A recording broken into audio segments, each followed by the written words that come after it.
Hi అండి, నమస్తే. Welcome back to Ponaganti family vlog అండి. అందరూ ఎలా ఉన్నారు? బాగున్నారా? నేను కూడా చాలా బాగున్నాను. ఈరోజు వీడియోలో చికెన్ లివర్తో ఒక కర్రీని చూపించబోతున్నాను. ఫ్రై టైప్ అనమాట.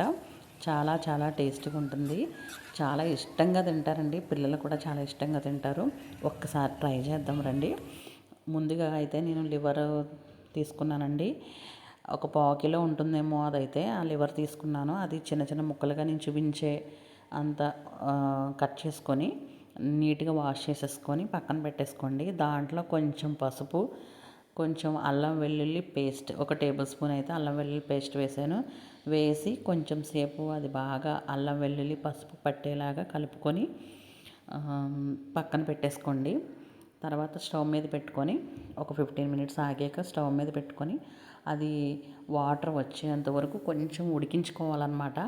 అప్పుడైతే కనుక మనకి నీచు స్మెల్ అన్నది రాకుండా ఉంటుంది.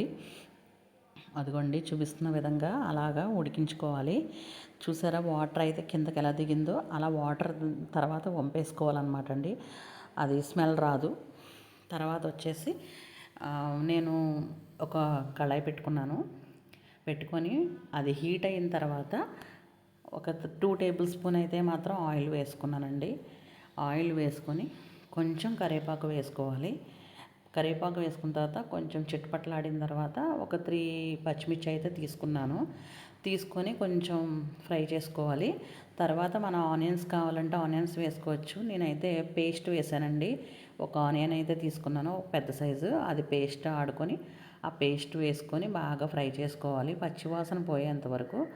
తర్వాత వచ్చేసి నేను గరం మసాలా పౌడర్ అయినా వేసుకోవచ్చు, లేదంటే పచ్చి మసాలా, నేను ఎప్పుడు పచ్చి మసాలా వాడతాను. ఆ పచ్చి మసాలా వేసాను. ధనియాలు, జీలకర్ర, కొంచెం చెక్క మొగ్గ అండి వేసి నేను ఆడుకున్నాను. అది కూడా వేసి బాగా ఫ్రై చేసుకోవాలి.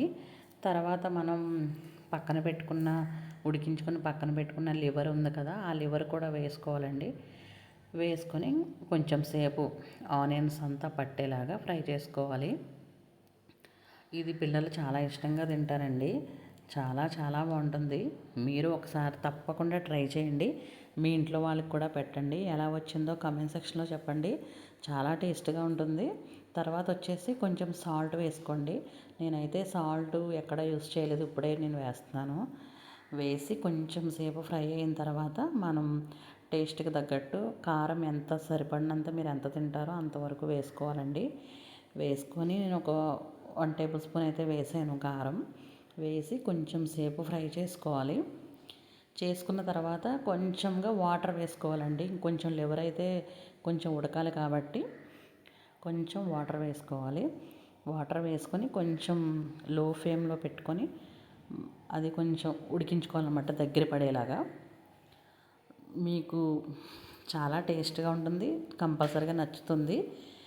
ఒకసారి ట్రై చేయండి. ఫైనల్గా కొత్తిమీర చల్లుకోవడమే. చాలా చాలా బాగుంటుంది. చాలా ఈజీ ప్రాసెస్ అనమాట అండి. ఎవరికైనా ఈజీగా చేసుకోవచ్చు.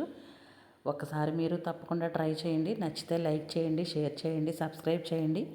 Thank you all.